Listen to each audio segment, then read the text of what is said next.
All right. Good afternoon to some, good morning to others, and welcome to the final session of our Advancing Equity series, Applying Healing Centered Engagement to Your Leadership Practice. Over the course of this journey, we have been deeply engaged in the practice of healing centered engagement, exploring how we can lead with intention and equity to improve outcomes for children, youth, and families. And today, we are thrilled to conclude this series by focusing on the essential connection between housing stability and child welfare. As you can see on the screen, here at Lutheran Services in America, we're addressing housing insecurity as a critical social determinant of health through various initiatives. Together with national partners, we're focused on some ambitious goals, including building 5,000 affordable housing units in the next 3 years, increasing capacity within our social ministries, and advancing integrated housing and health models. These efforts reflect our unwavering commitment to ensuring that all children in the U.S. grow up in safe, stable, permanent family homes, which is a key result of our Results Innovation Lab. We're honored to have our facilitators with us today who are fantastic. We have Dr. Nish and Shannon, who will be leading today's discussion and sharing some insights on how housing accessibility impacts family well-being. Together with our panel, we'll explore how fostering transformative relationships can empower families, build community resilience, and create pathways for sustainable housing solutions. So we hope that you leave today inspired and equipped with actionable strategies to support this critical work. Let's lean into this conversation and continue our collective journey towards equitable outcomes. So now I will turn it over to Dr. Nish. Hey, y'all.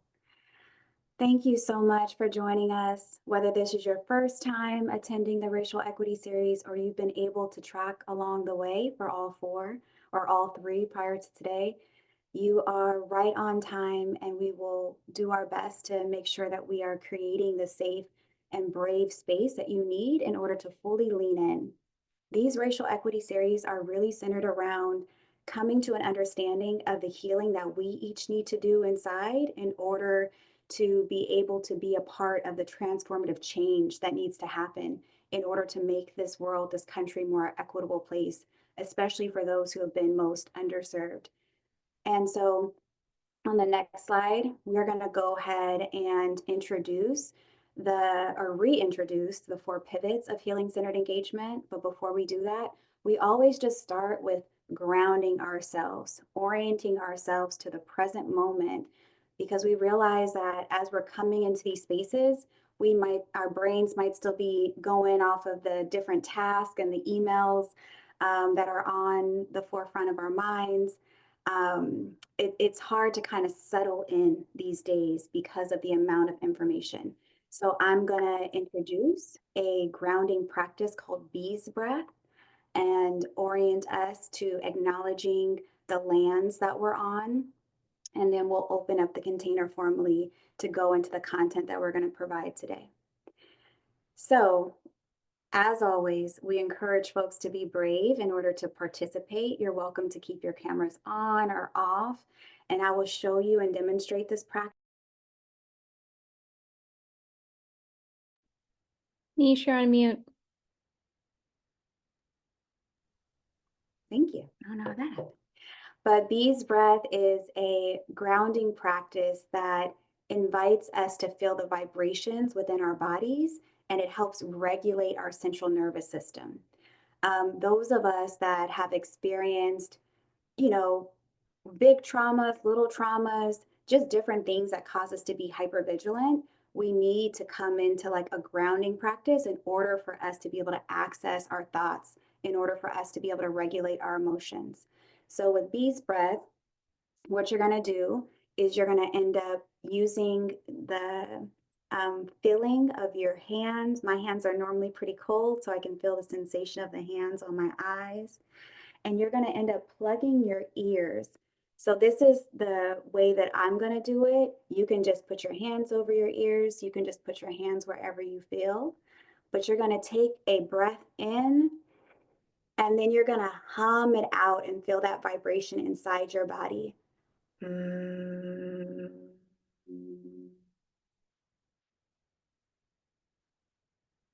So I'm now going to guide us through doing that practice 3 times. You can go at your own pace, at your own rate, and just kind of notice. Notice how your hum is coming out, where your breath is at.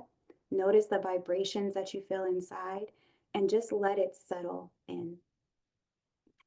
So hands where you feel most comfortable, I'm choosing to put them over my eyes and feel that cooling sensation. So just starting to engage my sense of touch and taking away my sense of sight. I'm going to plug my ears and take a deep inhale and exhale out.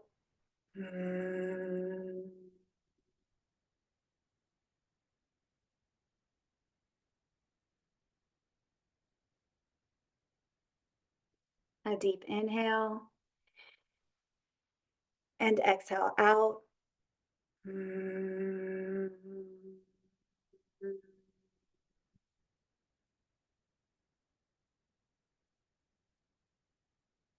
A deep inhale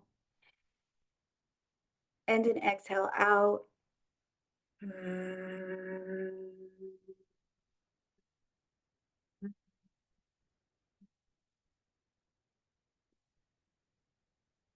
And just notice.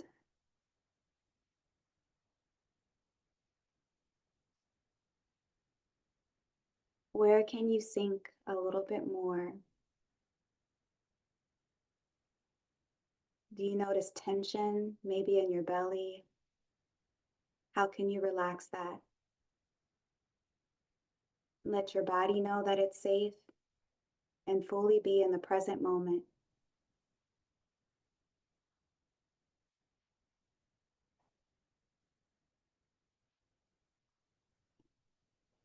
Taking these moments to notice and be aware of where we are at. Notice and be aware of the land that we're on. Feeling our feet underneath us. Just appreciation for the ways in which this land holds us, grounds us, that we can release energy into this land, that literally what we breathe out, the land breathes in for nourishment, and the reciprocity of that breath. What the land breathes out, we breathe in. Acknowledgement to the indigenous tribes of the lands that we are each on. Chochenyo, Muwekma, Ohlone lands that I currently stand on. Appreciation for the ways in which those tribes have stewarded this land and continue to steward this land. May our out-breath nourish the indigenous tribes. And may this be an opportunity to connect on a deeper level.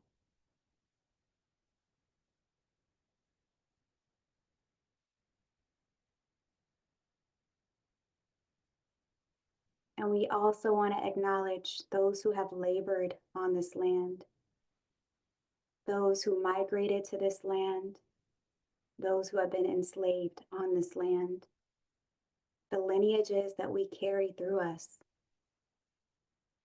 the ancestors that walk with us. Just giving acknowledgement.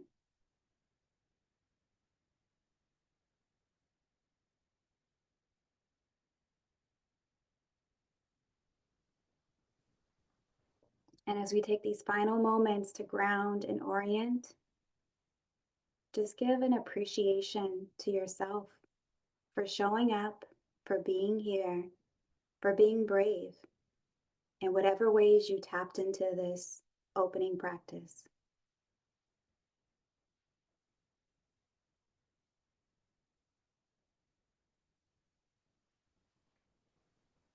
And we're going to come back together now with a collective inhale breath and an exhale out.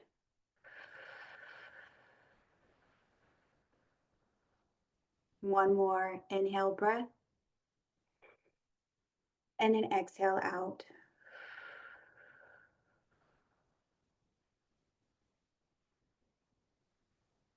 I invite my partner Shannon in to kind of re-walk us through some of these pivotal practices that we've been teaching over the course of this year. Thank you, Nish. I am so excited to be in community with you all today. And this is our fourth time together. Some of you, this may be your first time joining into this space. We've had 3 previous sessions in which we have explored the 4 pivots of healing-centered engagement. We started with presence and really steeped in the practice of engaging back with your body and to think about how to sustain in this work of building communities, supporting families, and this community of collective leadership amongst us all. So we started there with presence, and then we moved to awareness. We were joined by Sarah, who's the head of NICWA, the Native American Indian Child Welfare Association, and really focused on increasing awareness about the history and context of the work that this country has done at all levels, national, state, local levels, to really drive incredible change and incredible harm for Indigenous families and communities. And so took stock of sort of that history and context and did a lot of learning about the relational leadership that is found in Indigenous practices. And then we moved to vision. We heard from Frameworks, and which is a great organization that really focuses on kind of how you tell the narrative, tell the story. So creating a vision for a different world that we want to create, and shifting from kind of fixing problems to imagining and reimagining new ways. With Frameworks, we talked about some really concrete case studies and examples of how to shift that, and really be able to kind of mobilize and organize around a new vision for the world and your community. So, and then we find ourselves today at connection, really wanting to look at the connection and the relationship between systems and policies and practices, and those connections and its impact for kids and families. So we're going to sort of hone in today, particularly on housing and the connection between housing and family instability. So we're going to start with a deep dive into some of that history and context before hearing from an incredible panel of people who are doing great work. And then we'll have some time for Q&A at the end as well. So we want this to be, we'll have some breakout groups in a little bit. We want it to be engaging. Please ask questions in the chat. We will share tons of resources, all of that. And this will be recorded and posted. So we want this to be a conversation that continues beyond today. So that's sort of like where we've started and then where we are in this moment. So I'm going to pass it over to Nish as we start to dive in. Actually, before we do that, Nish, do you want to do any context before the video? The only thing that I'll say, thank you, Shannon, is as has been expressed, the main focal point of this presentation today is going to be examining the intersectionality between housing insecurity and the child welfare system. And so we're going to be providing just kind of like a historical context to make sure we're all on the same page of understanding how those two play into one another, and just give you all some time to be with your thoughts, your feelings, your responses around this. So we are going to always we prioritize starting with lived voices. And so this is a 12-minute just mini docu-series about three families who have had these experiences. In the interest of time, we're not going to be able to share the full 12 minutes. We're going to provide about 5 minutes of the clip, but we'll also drop it in the chat in case this is something that you want to learn more about on your own time, listen and hear more fully about each of these family stories.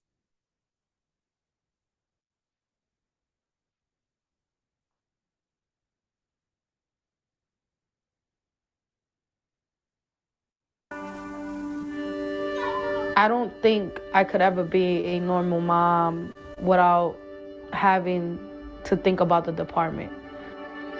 I'm walking on eggshells, and I don't think that's how you're supposed to live, as a parent. What DCFS doesn't realize is that when they take these children from their parents, they're not just separating the child from the parent, they're separating the parent from the child. It's trauma on both ends. It was scary because I didn't know how to react to it. They're kidnapping my son. That's the way I looked at it.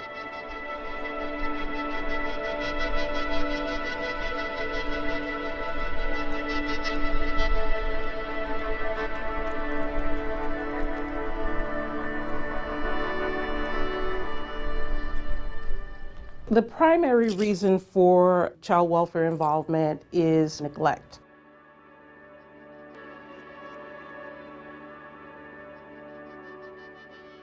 Which is a broad, very amorphously defined concept that basically conflates with poverty and these conditions that are related to poverty, such as homelessness, right? Such as lack of access to childcare, such as food insecurity. All these things are being criminalized, right, by a system that does not provide the solutions to those conditions, but rather takes families through an entire court process of prosecution that oftentimes leads to trauma, disruption, and actual destruction of family ties. They never ask you what actually helps you. The thing is, you're never quite free from them. A poor parent exists in a web of surveillance and expectation and lack. The system spends about 10 times more on investigation, separation, and terminating children's rights and adoption than it does on so-called preventive services that would be accessible for parents to avoid having to come into the child welfare system.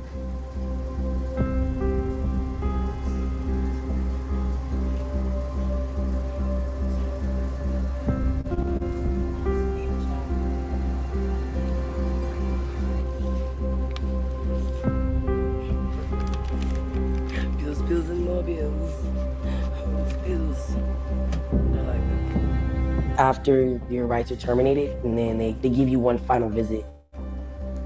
And when you think about like a final visit with your 4-year-old, your 3-year-old, it's a really long time. It's a really long time for them to be 18.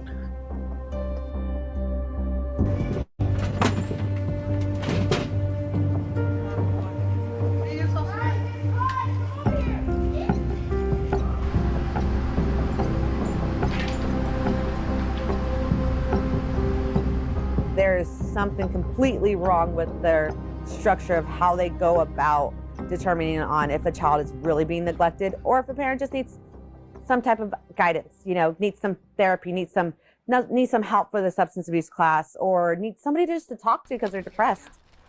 And we're off, Max. We already know that poverty is the main driver.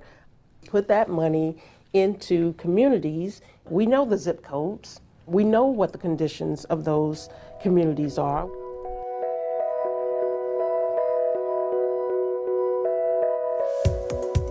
As far as what my children have endured in these past 3 years, it's gonna be a huge adjustment. Them ain't the same kids. Those are traumatized children. Those are children that have been through something. I feel like I'd be the best person to fix all those problems. Would it be easy? No. It's gonna be a hellified road. Am I ready for it? Yes. Am I willing to take it on? 100%. I gave birth to all those kids, and I would give my life for all those kids.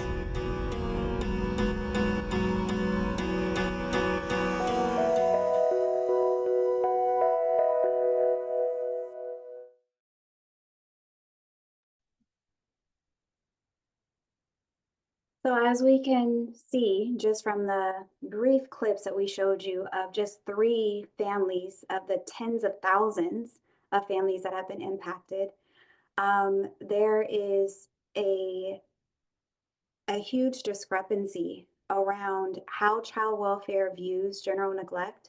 If we can advance to the next slide, and the ways in which, oh, thank you, and the ways in which families are impacted. Families that are trying their best to make ends meet, but because of the economic conditions, the ways in which they're over surveilled and assumptions being made around their ability to parent. In each of those situations, the 3 different parents that were experiencing economic challenges had their children removed, and the children ended up enduring more trauma while in the child welfare system than they were when they were with their parents. And so we want to be able to provide a snapshot of like, what does this really encompass, right? And so according to the National Alliance to End Homelessness, on a single night in January of last year, an estimated 186,084 people that were in families, so that's about 57 households, were identified as homeless or unhoused. 17,385 of them were living on the streets or in a car or some other place that wasn't meant for human habitation.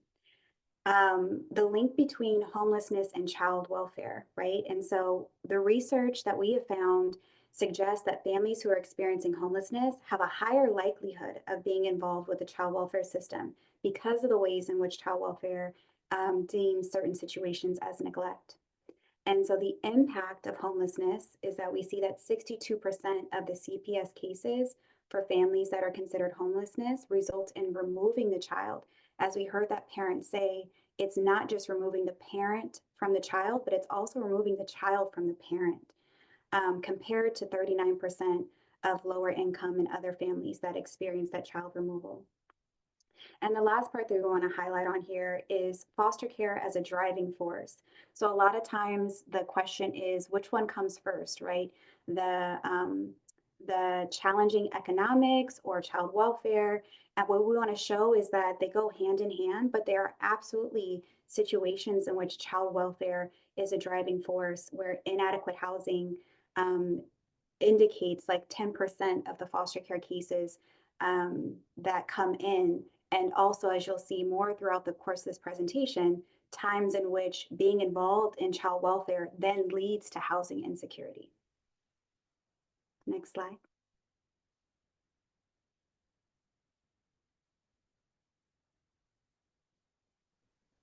And so Shannon's going to provide an overview of the timeline. Yeah, so this timeline just really highlights some key events that have shaped housing and homelessness and disparities over the decades in this country. So from 1968 until present, there's been systemic discrimination disproportionately impacting Black and Native American communities. From 1972 to 1992, there were massive federal cuts in public housing. The 1980s, drug enforcement policies disproportionately arrests and imprisonment of Black communities, and particularly Black men. Immigration laws destabilized families, which also led to further poverty. In the 1990s, there were sort of all the way until now, the deportation laws kind of increased family separation with Black and Latino and Native American children, also being severely impacted in foster care and overrepresented in foster care.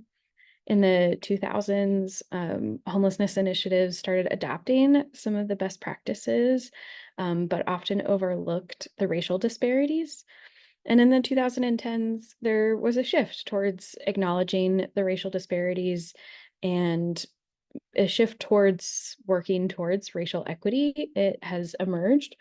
Um, but it shows, this timeline really just highlights the compounding in how these inequities have compounded over time, and that this is a really complex and interconnected issue that there are some bright spots for, and we wanted to take some time today to talk about those.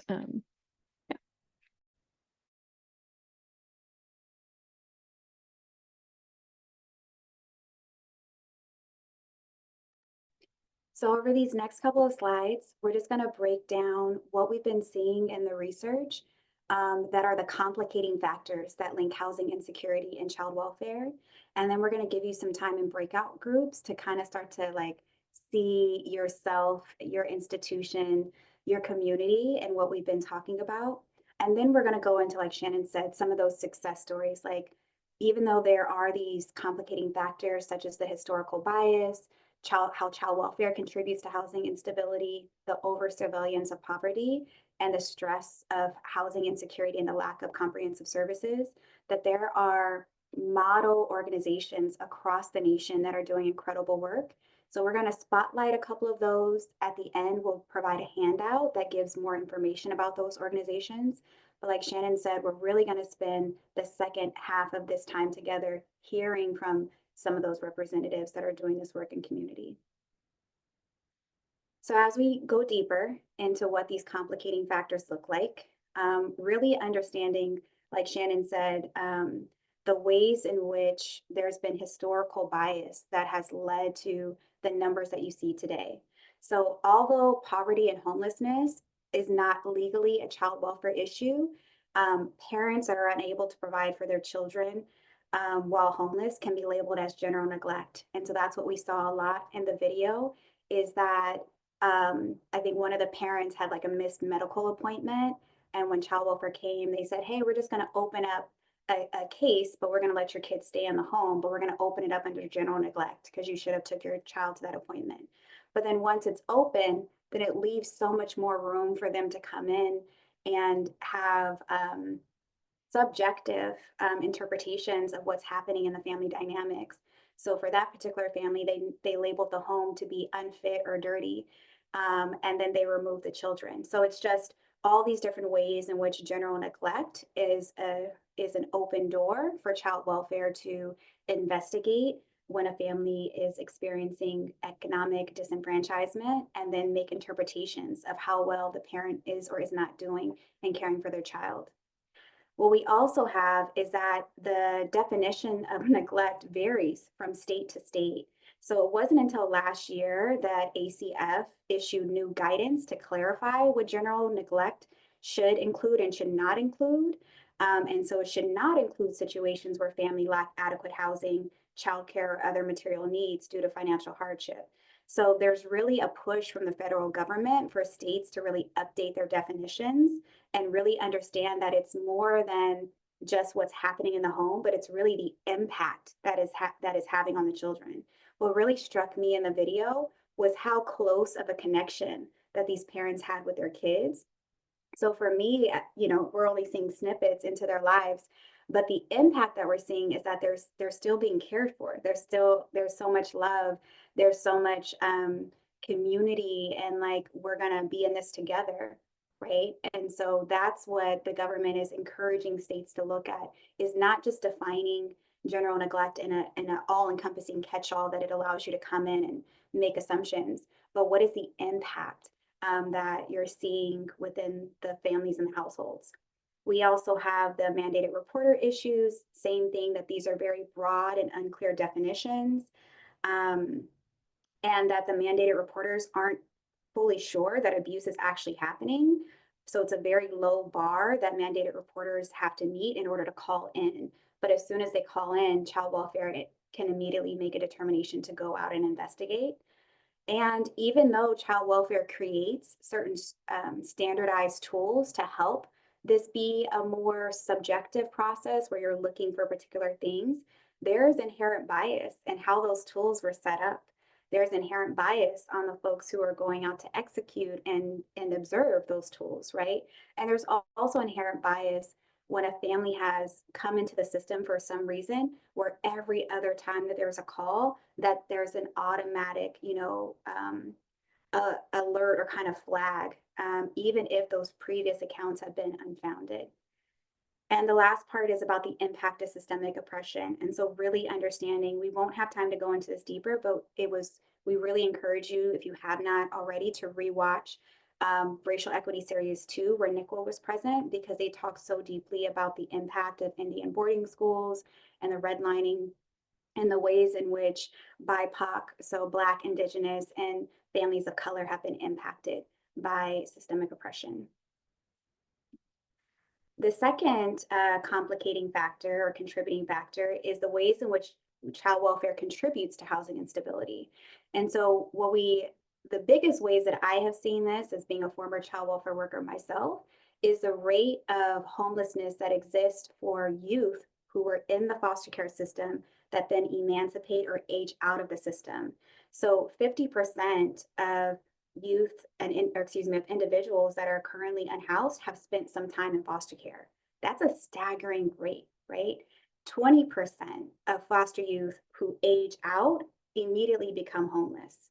And that's even with some states extending the age out of foster care to 21, because these rates were even higher when before 2009, youth were aging out at 18. And 29% of homeless youth that are between the ages of 13 and 25 have a foster care history. Next slide. The third complicating factor that we see is the over surveillance on poverty. So as we expressed, that as soon as a family is within any type of system, maybe that's a Medicaid system or food stamp system, anything around sustainability, getting help and support, and in some ways, even like public school systems, right? It's more eyes on the family, and it's more of those mandated reporters that are seeing a snapshot of what is being presented and are making reports that there's concerns of general neglect. And so there are studies after studies. There's just one that's highlighted here, that were children that were on Medicaid were twice as likely to be reported for possible maltreatment by the age of 5 compared to kids that were not on Medicaid.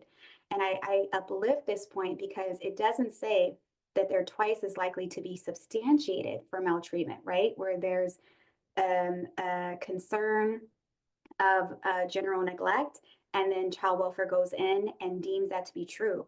It's literally just the report. They're twice as likely to be investigated. So these are huge contributing and complicating factors of the ways in which our society is looking at folks who experience socioeconomic disenfranchisement and the assumptions that we make about what's happening within those families. And the fourth and last complicating factor is the stress of housing challenges. We know that across the nation, that there's a lack of affordable housing. And to qualify for the assistance, families often have to meet very specific criteria. There often has to be a designation of chronic homelessness. I've worked with so many young people and families where they've been denied because they haven't been on the street long enough, that these systems are so imploded that it's taking 3-5 years for families to get off waiting lists in order to be able to come and receive housing support. And as we talked about before, with the child welfare pays for higher levels of care, but that does not go towards housing and keeping families together. So if you go back and rewatch the video, the primary social worker on that film was talking about that, right? Like, what would it look like if we redirected, those monthly funds to a family to keep them together, that we would be paying to foster homes or to congregate or group home care. And the third is around prevention gaps. So there's a lack of accessibility and prevention support. There's really limited prevention resources that are currently established in our nation. And to receive support, families are typically required to be significantly below the poverty line. So again, we have so many folks that might be within a certain range where they clearly need economic support, but you have to be at a very, very low chronic stage in order to receive the support with how many of the standards are currently. And the last one on here that we want to uplift is the health impacts. Homelessness is often linked to trauma and co-occurring disorders. The Substance Abuse and Mental Health Services Administration talks about the need for like really comprehensive wraparound supports, because what tends to happen is that when we're experiencing economic disenfranchisement, it's stress, right? It's stress on our minds, our bodies, our spirits to be able to find housing, to be able to provide for our families. Stress leads to mental health concerns, maladaptive coping mechanisms. And so it's really important for us to be looking at the whole family and also the ecology of the family. How can we support the community? How can we support the systems that are in their community? And how can we wrap support around them in a comprehensive way? All right, we've done a lot of educating, and I'll kind of just wrap up with this notion before we send you off into breakout groups. But what we want to uplift here is John Bell talks about that there are 4 eyes of oppression. That means that it happens at 4 different levels and stages, where when we're talking about change, we have to be willing to address and challenge these structures at all 4 levels. So we have at the individual level, so everyone here has certain beliefs and can take certain actions that either perpetuate oppression or lead towards liberation. And so sometimes those are conscious and unconscious. They're shaped by our lenses and how we made sense of the world around us. We talked a lot about this in the first racial equity series. And then we have the interpersonal, the interactions that exist between people. And oftentimes there's a gap, right, between the people who are experiencing these things and those who make decisions about how to support people who are experiencing these. And so I'm really excited about the panel because we have members on the panel that are doing the direct work day in and day out. And it's really important for us to see ourselves as interconnected, that Ubuntu, I am because we are interacting and contributing towards each other's liberation or towards each other's oppression. And then we also have the institutional stage, right? Which is what most people look to, right? Blame the institution that these institutions are set up. We're not set up to really support people in an equitable way. And that's right. And that's true. But this is where we have the opportunity to make change. And what often gets told to me is that as individuals, we are a part of these institutions. Everyone here is a representative of an institution in some way or another. And so just in that same notion, we have the opportunity to change policies, to change practices, to invite more lived voice and experience, not just to the table to hear from them, but to be a part of creating new change that really transforms the ways in which things are happening right now. And that goes to the structure, right? So how can we really create a different type of structural support around every family, around every community across the nation? You know, that's the call in. That's the call in today and the call in of this time. So with all of that said, and please, if there's any questions regarding anything that's been shared or any wow moments that are just kind of coming up, you're welcome to drop them in the chat. You're welcome to raise your hand or unmute yourself. I just want to make some space for that before we give you some time in your breakout groups.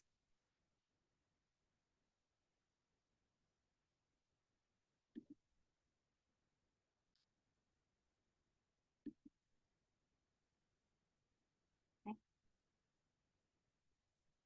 So on the next slide, it kind of gives us some reflections. So if you're not wanting to open up in this larger space, which I understand, we do want you to take a moment to just reflect on what are you noticing, right? Maybe you've been taking notes along the way.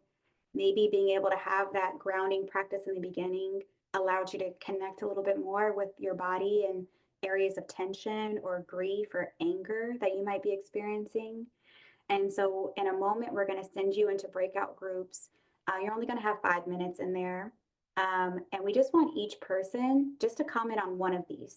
So, as your person and your role, so as an individual, where does your work intersect with the challenges faced um, at these different stages within the child welfare system? Or you can talk about the system. So, what groups or people come to mind that are being impacted by these complicated factors? And the last one is around structure, right? So, what are some specific actions that LSA can take to support the systemic change? Okay. So, we're going to send you now into breakout groups. Thank you, Shannon, for dropping those questions into the chat. And we will see you all back here in a few minutes.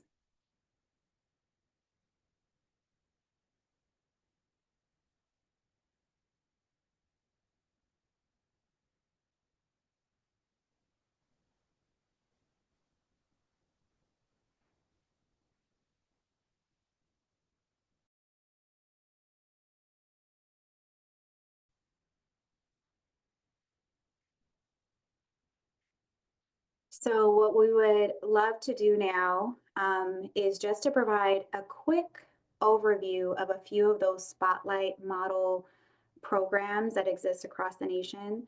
We're going to go over this pretty quickly because, as I said, you're going to get a handout at the end that's going to have more detail about each one. But one of those programs exists in California. It's called the Bringing Families Home program. It was established in 2016. And the main support around this is to provide that financial assistance, right? And the wraparound support. So to help folks understand that if we're providing, stipends and economic supports to families, that they can really flourish and get the support that they need. And so it started in 2016. And then on a national context, we saw the child tax credit occur in 2021. And so we got to see the extension of what this could potentially do to support family stability and prevent child welfare involvement. And then with the Bringing Families Home program, there was a client success story at the bottom that was shared. The next program that we want to uplift is in New York, and it's called the Keeping Families Together program. So as you see the theme, right? Bringing families home, keeping families together. This program has really made promising strides in preventing homelessness and preventing child welfare involvement by really pairing families with permanent supportive housing that's like stable, that's affordable, and intensive case management. So again, we continue to see that need where it's housing support, economic support, and some kind of like holistic case management. So when you provide those things, 90% of families remained housed through this program. And again, you also see a client success story that is shared. In collaboration with Keeping Families Together is the One Roof for Families. And that program is more about creating policy change, right? So you have what's happening on the ground in community. And then, like we talked about, that interpersonal and the institutional. And then you have the structural and the institutional, and really wanting to have policy change. So we can drop this link. Oh, thank you, Shannon. She's on it. So if you want to hear more about the national initiatives around policy change that organization is providing, then that is there. The third program that we want to spotlight is out of Arizona. It's called A New Leaf Homeward Bound program. And so in a similar method, they are really focused on housing first. What I really appreciate about this program in Arizona is that they were founded back in 1990. So many of these other programs we're seeing in the last couple of years, but this is a program that's been running for 30 years, and they really operate through like a hybrid approach. And what I really appreciate about this program is that they have a very low barrier to entry. So as we shared before, so much of our research shows that there has to be a very high barrier for entry. You have to have experienced chronic homelessness, and you have to be very, very low income. This has a very low barrier because they want to help as many families as possible. And they have what's called rapid rehousing. So they're placing families within 1 week of receiving referrals. And the last success story that we will hear more about directly from our panelist, Aaron, is out of Nebraska, and it's the Reimagine Project. And so they really focus on having a human-centered, person-centered design, really leading through lived experience. So those closest to the problem are closest to the solution, right? They're embedded within their framework. I believe Rachel was saying that she has a staff of 8 lived experts on her team. That's a part of like training and development and frontline partnership. So we just want to leave you with some key takeaways. And what we saw in general to successful programs are key collaborations, especially tribal partnerships. That was uplifted in 3 out of the 4 organizations that we spotlighted. The rapid rehousing, so really providing support for families immediately instead of allowing for chronic homelessness to be an indicator of need. The long-term or even permanent stable housing and the wraparound services. And so with these ones that you see below, there was so much put on that there shouldn't be just like a short-term solution. It shouldn't be like, oh, we're going to provide support for you for 12 months. And after 12 months, you should be able to be on your own, right?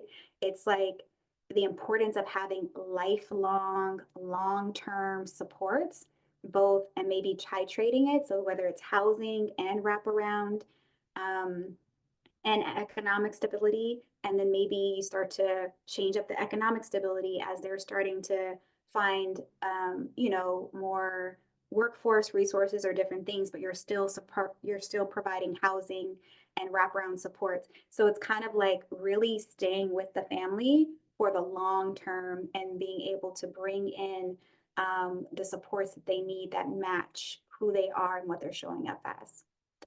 So we are right at the top of the hour, and I will transition this back to Shannon now to introduce our panelists. But again, if there's any aha moments or questions, feel free to drop them in the chat.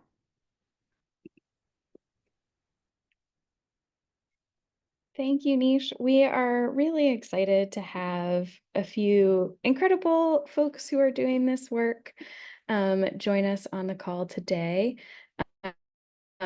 So we're gonna make a little time for folks to introduce themselves, and then we will start asking a few questions that just to get the conversation going. But also, if you have any questions, please feel free to put them in the chat. So Liz, you can drop the slides, and then we'll just have folks. Thank you. We'll just have folks introduce themselves. So I am particularly excited for our conversation because the history and the context and the reality and the compounding policies and the scale of the challenge feel so heavy on my heart and my soul, and I want to honor that history with some conversations about the work that we're doing to change it. So first, I would love to just ask you all to share a little bit about your personal and professional journey and how it informs your perspective on the connections between housing instability, child welfare, family stability. So I will turn it over first to Aaron's directly right next to me on the Hollywood squares. So Aaron, I will pass it over to you first.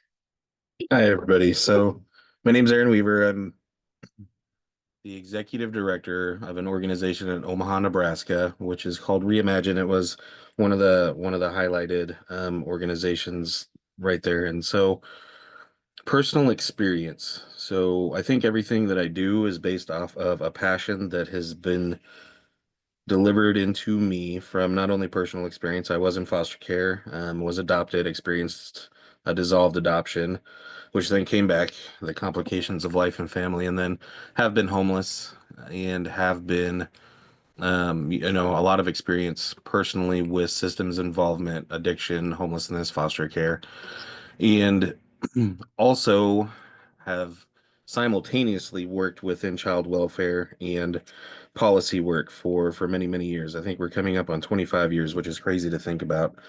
And so everything that I have tried to do has been all about keeping families together and keeping in mind that everybody, no matter what their situation, is still a human being. And sometimes I think we forget about that. Sometimes I think that people start looking at families as dollar signs instead of looking at families as families, which directly impacts the way that we provide services and we do things for people. And one of the other big things is I used to do family support work and would have to end visits with families or would have to tell a mom that, she may never see their child again. And oftentimes it was because of a case of neglect, which was really just a case of poverty, which was really just a case of drop balls to provide supports and holistic approaches along the way.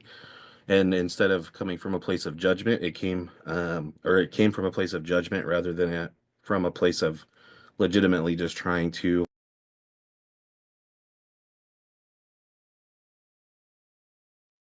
Oh, Aaron, you're on mute. Yeah, I don't know how that happened, but instead of allowing people to lead their own stories and to be the hero of their own journey with just minimal system involvement, we systemically traumatize people because every time that we have any kind of system involvement, we're causing trauma, we're causing damage, regardless of how good our intentions are, regardless of how good the system may or may not be, regardless of how good the individual worker is, because usually that's where the real help comes from, is that frontline worker and their relationship and the ability to build relationships. It's still trauma, regardless of what the intention is. So those are some of the things that I think have kind of led me along the way, and the countless young people that I've worked with who are aging out of foster care and have expressed how worried they are, how alone they feel, how they don't know anything in terms of life skills because they were never taught. They don't know where their meal's going to come from. They don't know how to pay utilities. Having to have conversations with young people based off of my time homeless that you need 3 pairs of socks to survive on the street. Make sure that you have hand warmers and foot warmers. They cost $4 for a pack of two usually, or $2. Go get those if you can. I'll give you money myself to do those things. And having to explain to a young person how to survive on the street is never the highlight of anybody's career or day. So those are some of the things that keep me that have influenced my journey along the way. Thank you, Aaron. Yeah, Amanda. Yeah, thanks. My name is Amanda Kriskowski, and I work with Lutheran Social Services of Wisconsin. So as you were talking, Aaron, you reminded me of something that I had forgotten about, but just the trauma of separating families. I remember when I decided to go into social work, and as my son now calls it, during the 1900s, when I entered social work, I told my mom that that's what I was planning on doing. And the first thing she said is, I don't want you to remove kids from their home. Like, it has been so ingrained in the community that, when I said I wanted to go into social work, that's the first thing that she had thought about. So since then, educating and talking about prevention and everything else, but I've done direct practice, worked with families in the Houston area, in Chicago, and in the city of Milwaukee. Currently, my role is Director of Performance and Quality Improvement. So I now work with more data and looking at how can we use data to change our systems internally, but also use that data for advocacy to try to make system change in our state. So being able to work with our operations and hear the stories that they have, and how do we take those stories then, and how do we take the assessments and the information that we gather when working with families to make some of those changes, and how hard that is. And one of the things that I've seen over time that I've tried to use my role to really reduce is kind of the silos that we start to put ourselves in. And, you know, my role is therapist, and I see clients once a week, and that's what I do. Somebody else connects them to resources. And, you know, that's a care coordinator's job, not my job. And really using data and statistics and studies to be able to talk about how we can wrap family and services and address all of their needs. And then working with LSS of Wisconsin to build some of those programs so that we can start to see changes within our communities. Thank you. Lolita? Amazing. Hello, everyone. I'm so sorry for my picture. I've been having problems with my camera, but I am Lolita Slaughter, and I work at Bethel New Life. I'm a director of finance, and my personal connection to this is I run a monthly food pantry with the Greater Food Depository. And this is where we are distributing food to people that line up for 2.5 hours for a basket of food that will not last them 2 days. And so I feel that food is insecurity of food is just not just about food, but dignity, security, and stability. And I want to play a crucial part in providing some type of source or comfort or support to the families that I see sitting in their cars for 2.5 hours waiting for us to unpack and pack food. I get to work with Bethel New Life, which offers some wraparound services and some food insecurity, where we try to work with other partners to combat this challenge of food insecurity and other access to benefits and wraparound services. And so that is where I feel my work is important to do this. And the perfect transition, Lolita, thank you.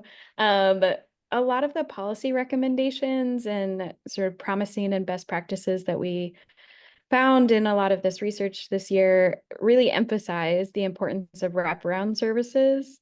So I'd love to hear from anyone who would like to about, from your experience, kind of what are those services that are most crucial for kind of breaking cycles between the connection of housing instability, food insecurity, and child welfare involvement.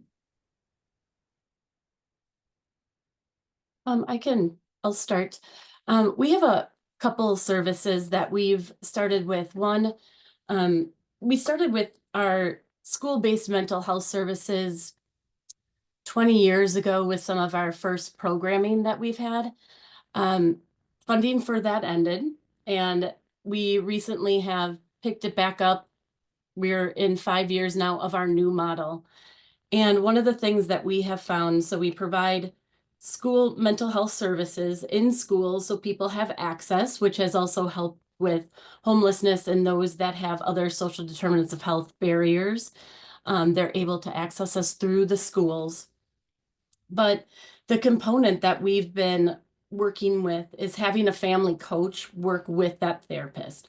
So while the therapist works on individual mental health treatment with that child at least once a week, sometimes more, they also offer family sessions, and the family coach works directly with the family on connecting them to services. We have a family coach who has talked about riding the bus and going grocery shopping with families, helping them learn about how to use their money differently and budget, to creating a resume and getting a new job, to finding housing and stable housing in the city of Milwaukee. So that is one of the things that we've tried to do is have that family coach position alongside mental health services, because we've noticed really to help that child through their whatever the diagnosis is, along with the trauma that we've all spoken about, how to move through that trauma. We have to alleviate some of those barriers to social determinants of health, including housing, in order to move them through that. And one other program that I'd like to highlight, we have a family-centered treatment program, which is a evidence-based family therapy where we work with the entire family system, including support systems. And it's an intensive 6 to 8 month series of services where we might meet with a family 5 days a week. And it might be for 2 to 3 hours at a time. And we work with them on their family functioning, which again includes barriers to social determinants of health. We usually meet in the home with the families, but there are cases where families don't want to meet in the home or they don't have a permanent home, and we meet with them in the community and we find other opportunities. But getting them the resources that they need and helping with their family system functioning in order to keep that family intact and to find that stable housing at the same time.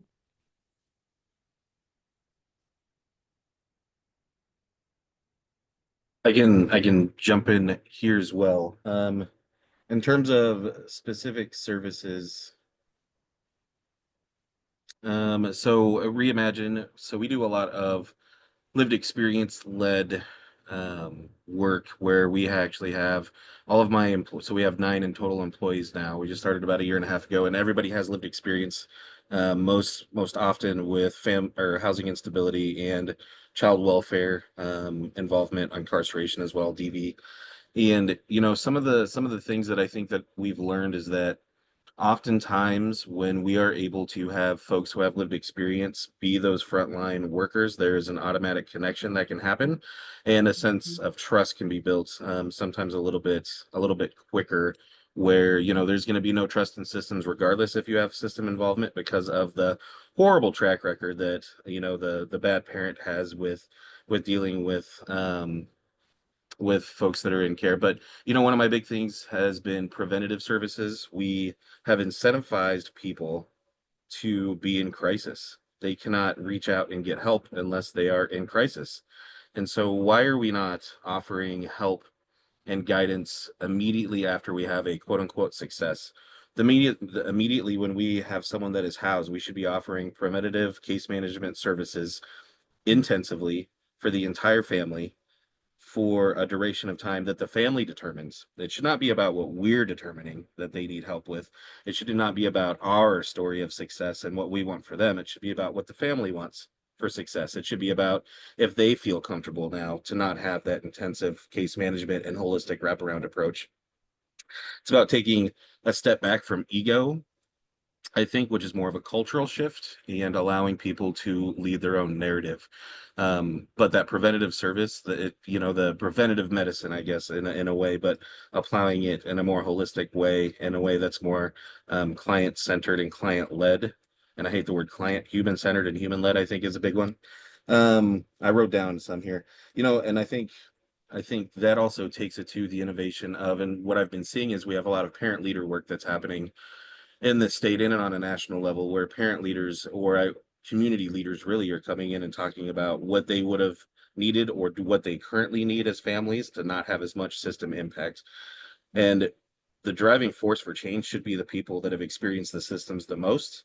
And that driving force for change are the successes and also the multitude of failures that we've had as system providers in our attempt to do what we believe is best. Because again, it's not about what we believe is best. It is about what is best for the family, determined by the family and their plan. Because oftentimes we completely forget about what the family has established already as a support network, right? We don't sit down and talk to them about, well, you have a person up the street who has been giving you food for the last 2 months. Was this person able to do more? Or is this person able to commit to doing that for a longer amount of time in a way which is beneficial? So I think we have to think outside of the box. And so specific programs, we do a holistic case management for 6 months after we get somebody housed, and we teach in-home rent wise. We teach in-home budgeting. We teach in-home how to care for your apartment or your new housing. We do shared housing where we will match people who may not be able to afford housing on their own, but they can come into an apartment or a house together and be able to share those costs. But it's all about in-home, and it's about client-centered and client-led. And I cannot stress that enough. And the power of lived experience to be able to immediately establish connections and relationships, in my experience, has been probably some of the most transformative work that I've been able to see. That was probably long-winded, but That's great. Thank you. Um, are there any policy or practice shifts that you believe would have the most immediate impact on reducing family separations that are caused by housing or food instability?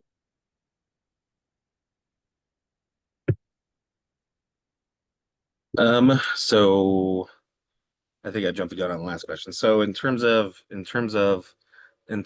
policies, human-centered approach as a practice is something that our COC, our continuum of care here, has started to really push forward, in that every plan should be, again, client person-centered and person-driven.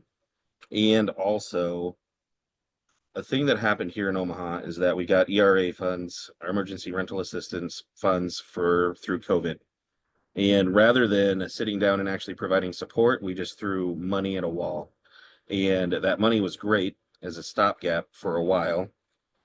But once the money is now ran out, we have people that were never allowed to experience that success in a way which allowed them to then become, and I hate the word sustainable, but self-sustainable and self-reliant moving forward. And so then all of a sudden the money gets taken away and they don't have the support, nor do they have the skills that could have been taught during these 2-3 years, the entire time, or at least acquired in a way. And so I think that's one of the big shifts, is that training in home with someone that they feel comfortable with from a holistic approach. And also, I think another big systemic shift can be that when we deal with families, oftentimes they have one case manager. And so, a single case manager is supposed to coordinate the needs of 3 children, a mother, a father, and, a grandmother, and the needs of all those folks, rather than dealing with each individual within the family and making sure that each individual also has those holistic supports as a family approach and an individual approach together. I think those are 2 of the big systemic shifts that I would love to see. And also housing first, which everybody talks about, but is your organization, is your community actually housing first? We, after a lot of debate, were able to finally, through the redesign of some of the ERA programs in our case management, we were able to open up a housing stability clinic where it's a one-stop shop. People come in, they are seen by someone, greeted with kindness and respect and non-judgment. And they sit down and have a conversation about what they're going through and what they would like to see as supports, or if they would like suggestions. From that, it's determined where they may be able to get those helps. And then it's a warm handoff in that situation. If they come to us for case management, we're able to pay for usually 2 or 3 months upfront, true housing first, to get them stable or to get them rehoused. We also do a lot of landlord engagement and housing finding. And then we offer 6 months at least of case management upfront intensively. After that, true housing first, to then allow for stabilization in that situation and for them to move forward. And then it becomes that preventative measure stuff, where rather than constant crisis and incentivizing that constant crisis and not really truly giving any impactful supports, that support becomes ongoing, and oftentimes is lessened the need for intensive case management as time goes on. Aaron, what I find is that we get grants to provide these services to the clients, but we often are pushed to push out more 80 people, 90 people, 100 people. So the amount of quality of time that we need to invest in these families are often reduced, because we are behind this 8 ball, right? So the system is still not working. Hey, Bethel, take this money, do this work, but you need 80 people, otherwise we can't continue this grant. And so the funding disappears, and then we're left with all these clients that need the help. We had a grant that was giving us food, it kind of dried up, and now we're looking to replace the food for the food pantry, but now we have to look at an expense, maybe $500, $600 a week to our budget that was not forecasted, right? And so I think it's the entire system that really needs to be rewrote, if we will, by whom and where, whom and who's the expert. I'm still at odds because I'm not sure, but I hear you. And just to, piggyback off of what you all are saying too, what we found in Wisconsin, it feels like a lot of the systems are set up around an election cycle. We need to see results within a certain amount of time. And we know a lot of these preventative practices that we're looking at in these models that we want to scale take longer than 2 years, 4 years to really see the results and where families end up and how to be more successful. So it's been really hard. And the program I was telling you about, the school-centered mental health program, that family coach position that we've talked about isn't reimbursable in our state. We have had to find funding and grants to support that work for the last 5 years. And we try to scale it up, and we continue to find new funding. We recently got a research grant that is helping us sustain some of it. And we're hoping that some of the research out of that helps us move some legislative changes forward. But that whole piece, people want to see things happen now. And I think the further we get along with technology and other things where people's expectations are that things happen quickly, that becomes the expectation. So you have to serve 80 people and see a difference right away. And if you don't, it's not refunded. True. And oftentimes we don't have the support that's at our, with the capacity for staff. So now we're struggling to make sure we can get the money in and then figure out how we're going to do it. And we often have to hire contracting people in order to provide the service, but then it's not a continuum of service. When people that are comfortable seeing that person, now we have to snatch them away because we didn't have the funding to continue. So yes, I do agree. Yeah, and just one other practice that we like to bring, the use of data, since that's my current role, and how do we use the data that we have to make changes within our organization, and then kind of push beyond that to state advocacy and local advocacy that we have. But we use several different assessments, including a social determinants of health screener, where we gather data on where our families tell us their needs are, where they want services, and we use that for individual treatment planning at a very micro level. And then at an organizational level, we take that information and look at how can we use this data to identify if it's a service we need to start or expand, or is there a partnership within the community that we need to build because that is a need in that community and it's not something we're going to do. So how can we uplift our partners in the community who are trying to work with the same challenges and the same families? And we'll use that data for advocacy and talk to the state. And last year we had some conversations with the state, and we have a bill that's going forward this year where we're looking at how can we pay for that family coach and what kind of data can we bring to show that it works, to show that social determinants of health is a need in our state, so that there can be systematic change. And not only us, but others within the state can now have a family coach position that is paid for, that can walk with these families, help connect them, and help identify the needs that they have. Yep.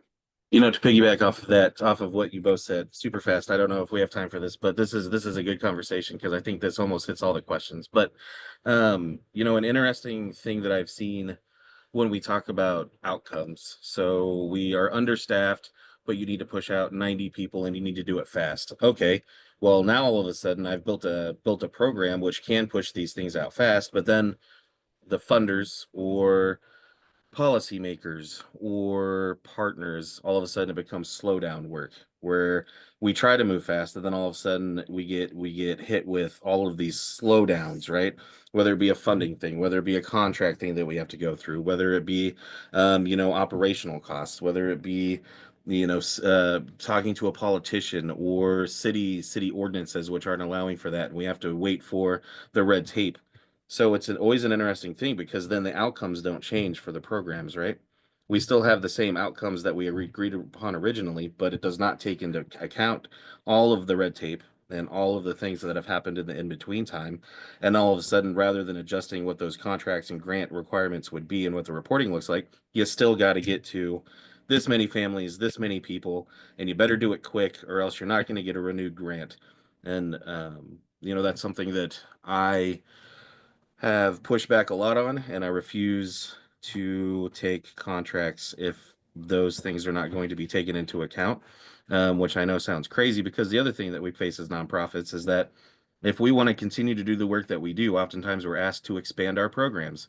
Heaven forbid that a program that works can just be the program that it is, rather than being asked to expand and add more people, make things more complicated, add more pieces. I mean, those things are all great, but oftentimes, in terms of a systemic change, organizations that do something really well should just be allowed to do that thing that's really well done, instead of trying to always expand services. And so I think both of those things I've seen a lot.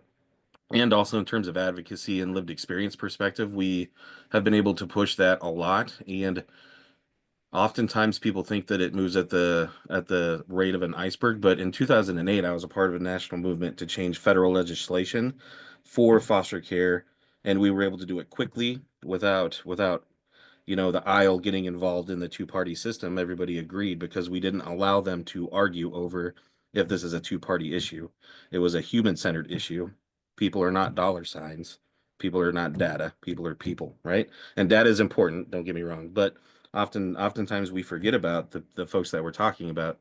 And I actually get excited about how data can turn into results a lot, actually. But I think some of those things are things that don't allow us to really actually make the changes that we make. And so I think that's a conversation with funders about what outcomes should be, what success looks like. How can you determine success based off of someone's life's journey? Because every person is different, in that amount of time, or their readiness, or their trauma may not allow them to be quick.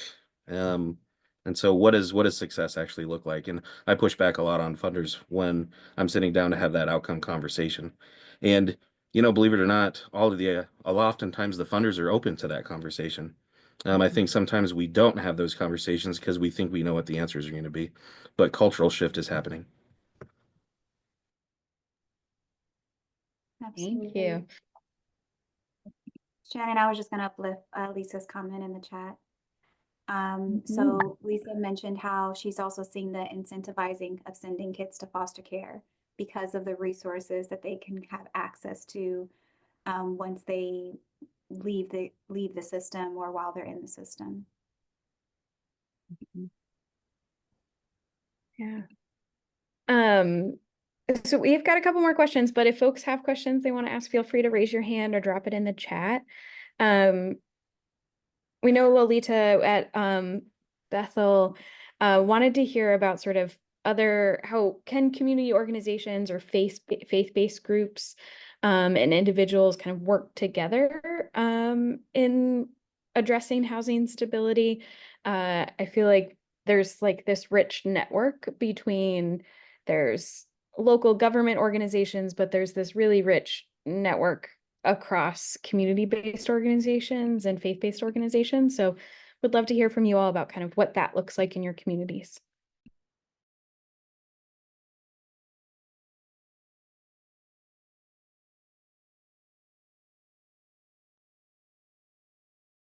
So we're talking about the intersectionality of faith-based and government-based help, right? Okay. It's not a challenge. It is, but I think that oftentimes we overcomplicate what that can look like because of separation that should absolutely be there, in my opinion. But helping people is not a political issue. Providing assistance to people is not a political issue.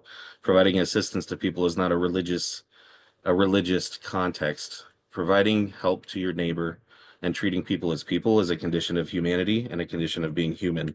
And so if you choose to see people as human beings and you choose to help them, it automatically takes away the political constraints and it takes away some of those faith-based constraints, which there are not necessarily ones that are there. The challenges that I've seen around that have often been about, a particular organization that may give a lot of money, but they only want their money to help this population of folks. And I'm dancing around LGBTQI2 plus conversations, especially within the trans community here in Omaha. We have a lot of challenges with that. But I have no problem going in and talking to a religious affiliated, organization about the fact that I do support people of all backgrounds, of all color, all preference, all identified preferences within their own life. And oftentimes I don't get pushback on that. Specifically, if I talk about how everybody deserves to be housed and everybody deserves to be seen as a person. But so there's a couple of really big examples here. One is Buy Back Our Neighborhood, which in North Omaha, because of redlining, that's oftentimes the African American community, and they are working on programs that are specifically buying back property for local usage rather than having big national landlords or national entities come in and buy all of the property. The people that are funding that in partnership with the city are oftentimes churches in North Omaha and organizations which specifically are religious affiliated but want to see property back into the hands of the local people. And so that's a really good example of that. I think it's just about picking and choosing what programs you're pushing with religious folks and having specific language around it, and also not being willing to negotiate that you're helping everybody. I have no problem going into a group of people and saying, I am helping everyone. And then if their response is a negative one, then that means it's not a good fit for us.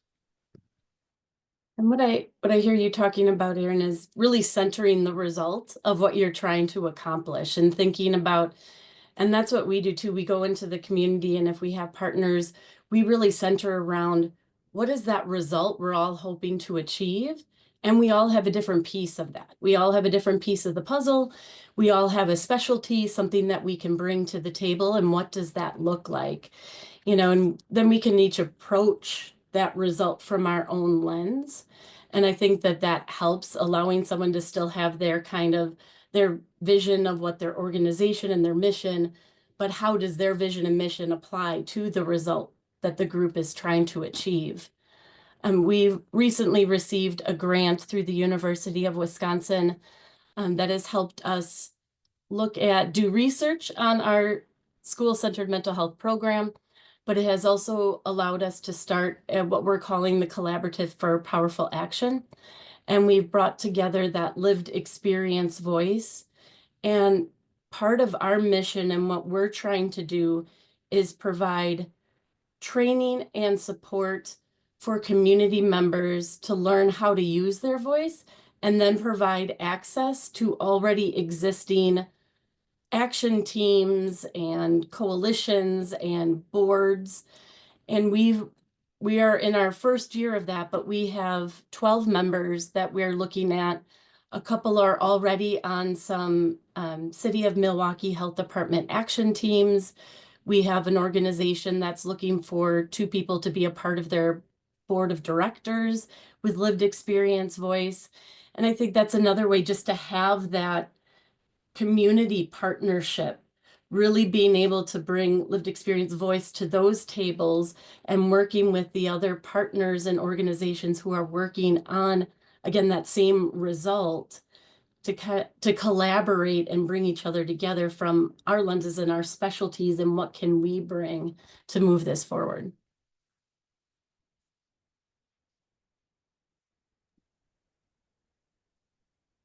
I'd love to hear from each of you about what gives you hope about when you think about the future of housing and housing stability, food stability, family stability. Is there anything that's giving you hope right now about the future? When I saw this question, the first thing I thought of is the people on this call. Those of us who are in the work, who care enough to be here for a couple hours to learn more about it, the groups that, LSA has between the Results Network and the Coalition for Better Social Care, and all of those groups, I'm a part of so many where there are so many individuals who say, it's tough, this takes a lot of work, it's a marathon to get some of this stuff done, but because we're in it together, we can re-energize each other, we can learn from each other, and we can move the work forward.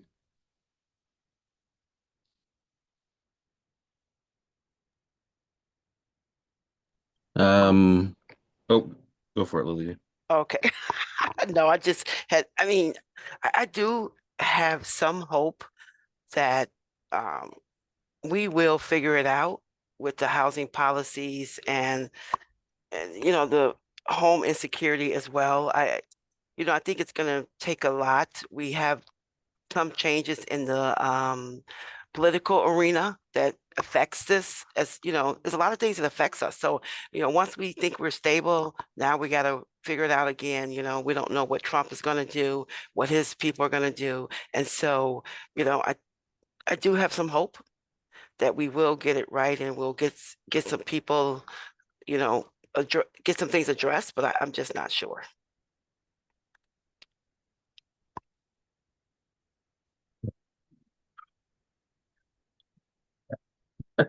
Yep. Okay. Hope. Hope is an interesting concept in this work because oftentimes a lot of the frontline staff that I talk to, and I still do a lot of frontline work. I literally, while on this call, was ordering someone space heaters because their heat went out, and was making sure that they were going to be able to be warm until the maintenance guy got there. But anyways, and so hope, I think, for me comes from the people that I see doing this work that still have hope themselves, but we oftentimes work in hopeless systems. The systems are working exactly how they were designed to work. They're not broken, they just need to be rebuilt. And oftentimes that means shaking the foundation. And so what I see as hope are people that are willing to shake that foundation now on every level, people that are willing to stand up and say that this isn't right, and people that are willing to get in there with sledgehammers and shake that foundation, even if the people in the top of the building don't want to pay attention at first, because as soon as that building starts to crumble, I guarantee you that they're going to pay attention, right? And so I have a lot of hope derived from the level of commitment and willpower that I have seen to push forward in this work, regardless of the people in power. That being said, the people in power make a big difference in terms of funding and opportunity and chance. And so I think the other thing that gives me a lot of hope is the person-to-person connections that stand outside of old, moldy positions of power, and how the connections that we are making oftentimes supersede what we can and can't do within federal restriction, or what we can and can't do within laws that should have been changed many, many years ago. And we figure out those workarounds, and we are creative, and we bring true innovation. And then also to double down on lived experience being a way forward. Our lived experience folks have already made a lot of impact, and will continue to do so. My position as a lived experience person for years allowed me to make doors, and I am proud that I was able to do that work. And I'm even more proud of the fact that people walk through those doors and have become more impactful leaders than I ever could have been, right? And so I think that gives me hope too, is the fact that this is a lived experience is a movement, and it's been a movement for a long time, and that movement is gaining steam and gaining power, and we are beginning to see people in positions to truly change that policy position and change that organizational position, and to really start rebuilding the systems from within by shaking that foundation. And you all, again, to double back on Amanda, but hope is that, and hope is in the eyes of the people that I see every single day that we're able to help, and that get true help, and that are seen as people, because sometimes that's all people need, is just to be seen as a human being. So those are the things I think that give me hope.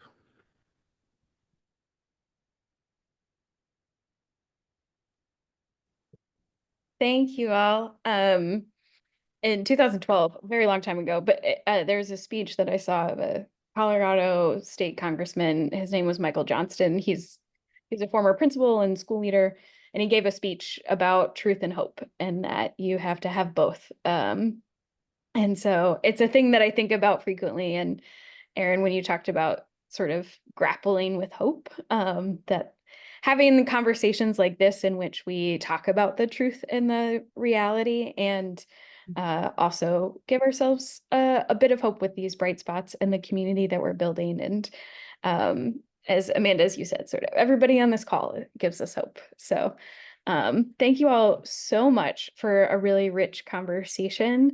I'm going to transition us back to close out our time together. It has gone by shockingly quickly. So I'm going to pass it back to Dr. Nish to start us closing out.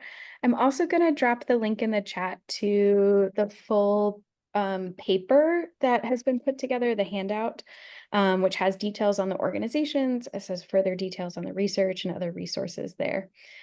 So thank each and every one of you for joining the conversation today. So particularly Lolita, Aaron, Amanda, thank you so much. Yes, if we can get like a round of electronic applause for these amazing panelists. As folks noted in the chat, yes, give it up, take that in. As folks noted in the chat, this is just such a rich conversation. And I love whenever we are in communities like this, when we're able to mobilize resources like in real time, like folks dropping, emails and like, hey, I have this connection, like, let me know if you can use support.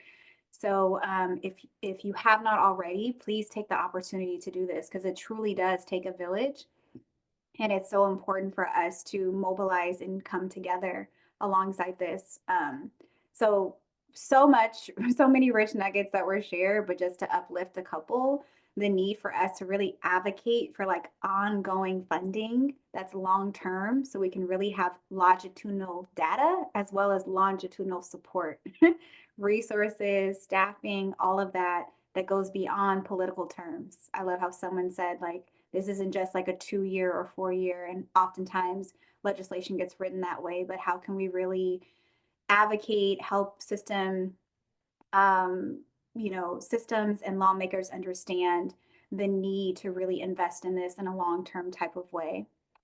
Other points around allowing families to tell us their needs and where they want services. I loved how Amanda uplifted the social determinants of health, right, as like an assessment point. And so just noting that if we are working with families and we don't already have some type of assessment measure, that's a really good resource to bring in.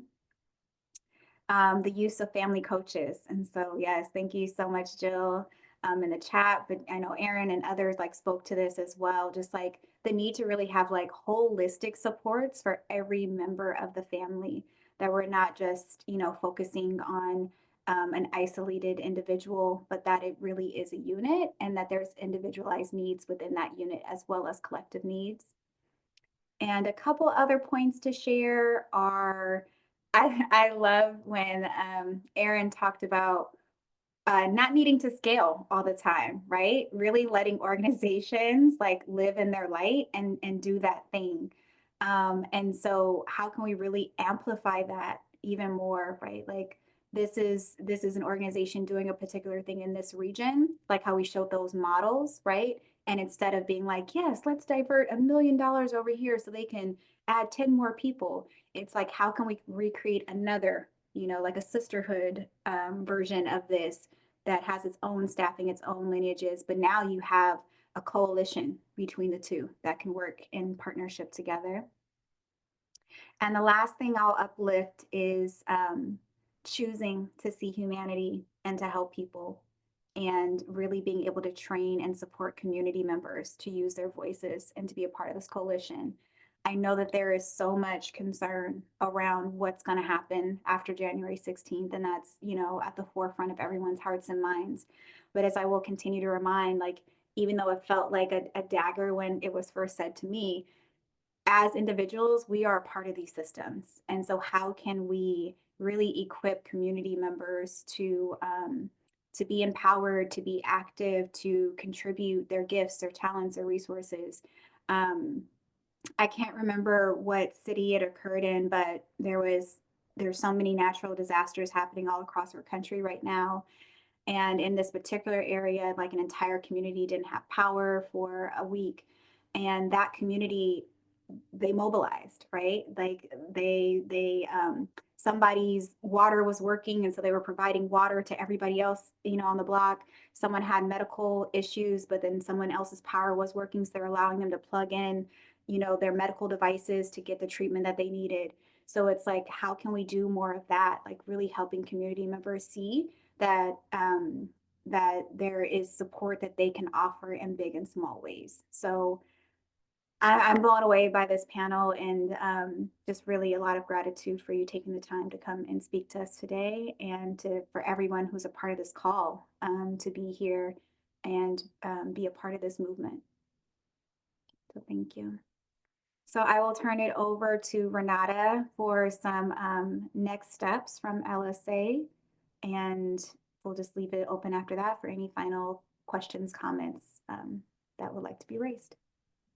All right. Well, thank you all so very much. Thank you, Dr. Niche and Shannon, and thank you to our entire panel for really helping to illuminate the intersectionality of housing security and child and family well-being.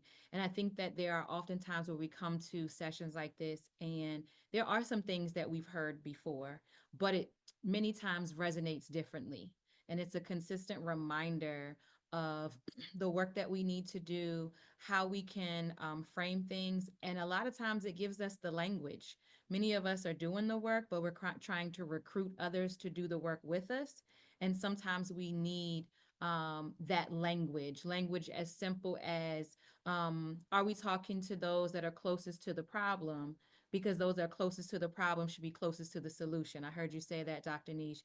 We want to start embodying that language, because that is the language that helps people understand exactly what we're trying to do and holds them accountable for showing up in that way as well. So I think this was an amazing workshop, and I encourage everyone to write down the nuggets that you received, but also share them with your partners, with your coworkers, with other people, so that you can begin to cultivate that community that you're working in, to really look at these and think about all of the pivots in the advancing equity and healing-centered engagement framework.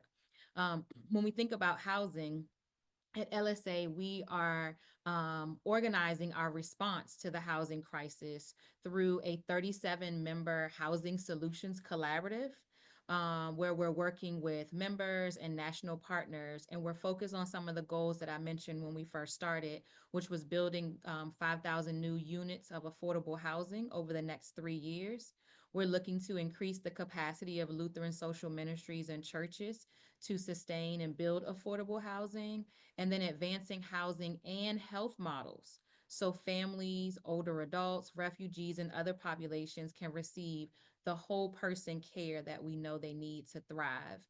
To achieve these goals, we are creating peer-to-peer networks of support and mentoring, so LSA members can learn from one another like we did here today, and how to address housing security, developing Lutheran Housing Fund so that we can finance more affordable housing development, and creating a shared services platform, excuse me, so LSA members engaged in housing can share rising costs such as property insurance and collaborate on things like data collection to prove outcomes. And finally, we'll be working closely with our church partners to build housing on unused church land, which is a large and untapped resources for affordable housing. So we're really doing a lot. And if you would like to join the Housing Solutions Collaborative, you can reach out to our LSA Senior Director of Strategic Initiatives, Susan Newton. I will put her information in the chat. Liz might have already done that for me. The collaborative is best for organizations with an active presence in housing development or community partners that may yield housing projects. In addition to our housing collaborative, I'm proud to share that addressing housing insecurity and other social determinants of health is playing an increasingly larger role in our results network. I think Amanda mentioned that when she was talking, where we are working with over 50 change makers and change agents each year to ensure that all children grow up in safe, stable, permanent family homes. And LSA is closely monitoring and working to advance supportive public policy on Capitol Hill. In all this work, we are grateful for the grounding this Advancing Equity series has provided, because we need that grounding in order to be able to do it. The one thing that I always say is that systems don't change systems, people change systems, and we need to make sure that we're grounded in that. And the pivots in healing-centered engagement point the way to centering family and community voice in our housing work, focusing on equity and building the kind of transformational relationships really needed to address the crisis of this magnitude, both both in care and in innovation. And so again, thank you so much to our panelists for sharing their time and expertise. And thank you all for joining us in our Advancing Equity series.